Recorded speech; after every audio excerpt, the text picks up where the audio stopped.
Alright, this lecture is going to be on for biology. Notice the date is 8/19. This lecture will be assigned for the night of 8/20. The main question I want to answer today is what is biology? To answer this question, the most simple answer that I can give is biology is the study of life. Life in all of its forms. Specifically, this has several parts. The interaction of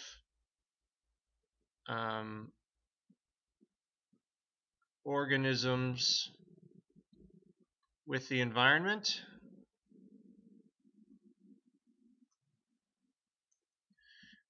It also includes studies on the diversity of life.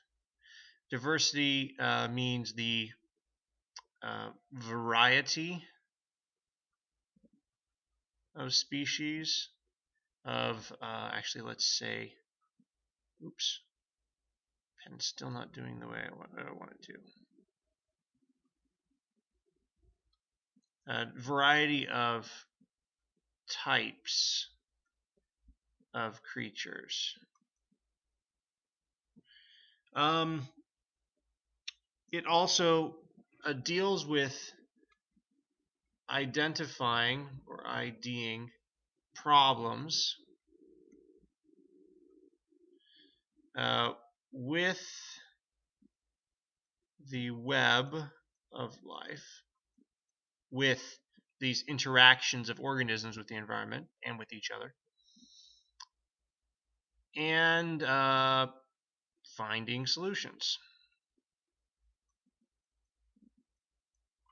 So, 3 parts to this study of life: interactions with organisms with the environment, diversity of life, and identifying problems with the web of life and finding solutions. Another key element of this, which I guess is related to the first one, this last one is going to be related to the first one, is that living things are all connected, are all interconnected.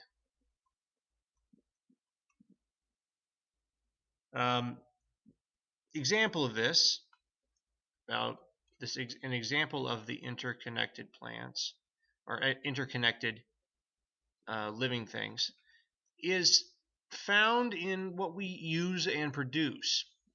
Let's talk about a plant real quick. Here, let me see if I can draw a basically formed tree. This tree produces oxygen. Oxygen, O2, and what we consider to be food. Produces oxygen and food. All right. This oxygen as food is then used by animals. Oxygen is is used by animals. And what do the animals produce? Animals, oh boy. Hold on, eraser. Here we go. The animals produce CO2 or carbon dioxide, CO2, and like nutrients in the stuff that we excrete, such as poop and various other things. All right, these animals give this off, and it is then used by the trees to produce more O2 and food, etc., etc. Now, the one thing that is also here is we have sunlight coming in. The sunlight is coming in. It comes in and gives the tree, the plant, the energy it needs to make this CO2 and nutrients into O2 and food, which we then use. So all of the living organisms on the planet are interconnected. They produce things that others use, and they share their products and use the results of other people's labor as well. So this brings us to an important distinction. We need to identify the important characteristics of a living thing versus a non-living thing. So, living thing versus non-living. A living thing will have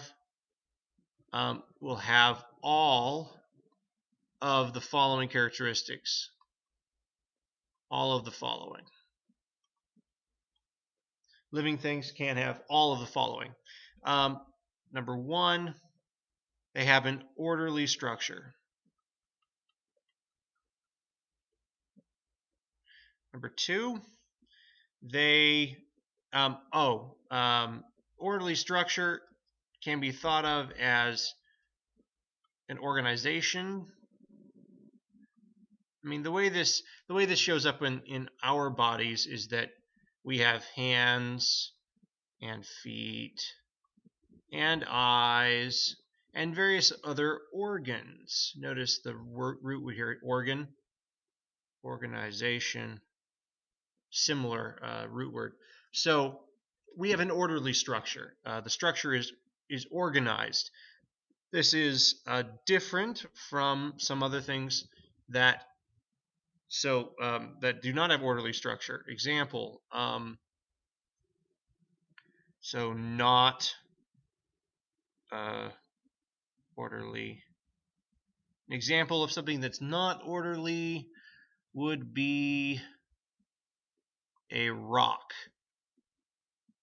A rock doesn't have limbs, it doesn't have organs, it just is made out of entirely the same thing throughout the rock in most cases. Another characteristic of that we need to consider is that they produce offspring. The word we use for this, of course, is reproduction. And an animal that can reproduce with its own kind is called a species. That can reproduce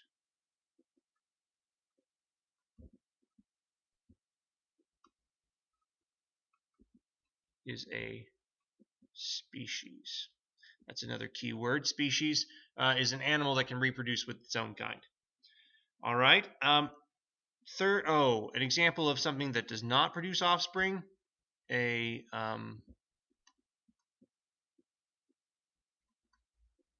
river does not produce offspring. It doesn't produce small rivers that then can become large rivers because they grow. At least not in most science. Maybe in some fairy tales, but not in this. Third characteristic: they grow and develop. This one's pretty self-explanatory. In humans' case, we increase in size. We start as babies and become adults as time progresses. We are also able to, say for instance, you hurt yourself. Our bodies repair themselves. So this is repair of injuries.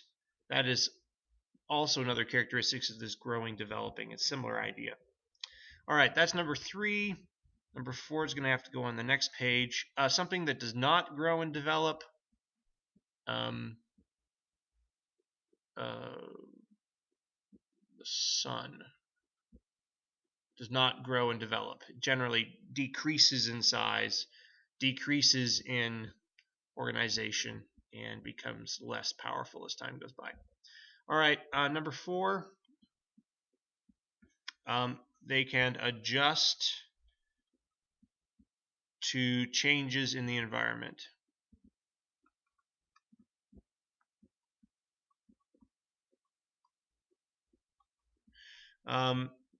This takes several forms. One is the stimulus response form. In the stimulus response form, we receive some kind of interaction with the environment and then we respond to it. Example, you see a ball flying towards you and your response is to catch the ball. Stimulus and response. You see the ball, you catch the ball. Another part of this is what we call, a really big word here, homeostasis. Homeostasis is the process of balancing energy. Energy use with intake. K-E. Intake. All right. Now, so basically this is saying I take in enough food to keep me alive, to balance the amount of food I use, the energy I use. So each day, if I eat food, the proper amount of food, I will end up taking in enough energy to balance the energy that I used. And this is called homeostasis. This is also related to like temperature balance. The body has to burn more food, burn more calories, produce more heat in order to keep you warm in a cold environment. And so that's another area where you would see homeostasis showing up. Another element to this adjusting to changes in the environment is adapting or adaptation. In this this is about animals basically changing the way that they're built to adjust to a new environment. An example of this is humans. For several decades now, humans have generally increased in size. We were on average shorter, in the past, and we have for the last 100 years or so been increasing in size, increasing in height, as a result of our improved nutrition and our improved medical treatments and so forth. And so our bodies are now adapting to the idea that we have enough food, adapting to the idea that we have enough medical stuff to take care of our bodies, even though we're taller than we used to be. One of the benefits that the shorter people had back in our history were that it took less energy for them to run, less energy for them to function, and so they could survive famines much easier than the tall people. And that was part of the reason that humans at that age, in that era, were adapted to being shorter in size, so that they're able to survive better. That's part of the reason why I say that if I end up in the desert or some survival situation with a short person, I will die first, and they will probably outlast me because they are more adapted to that environment. All right, so we've talked about a couple of things here. Oops, wrong screen. This one. We have talked about what is biology.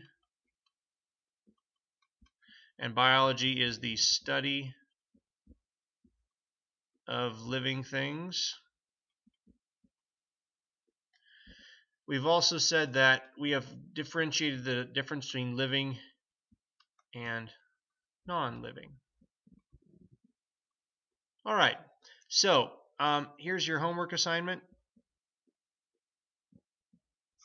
First, you are to make notes on this lecture. And secondly, and those notes need to go in your notebook. And secondly, you need to answer the following question.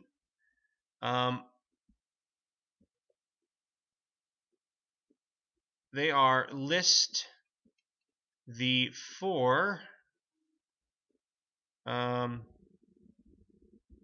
Nope, sorry. List 3 examples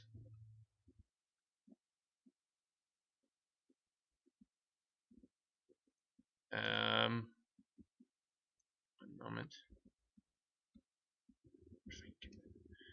Examples of living things and 3 examples of non-living things. All right, and then we will talk about this in class during our next class period. Thank you and have a good day. There's my cursor.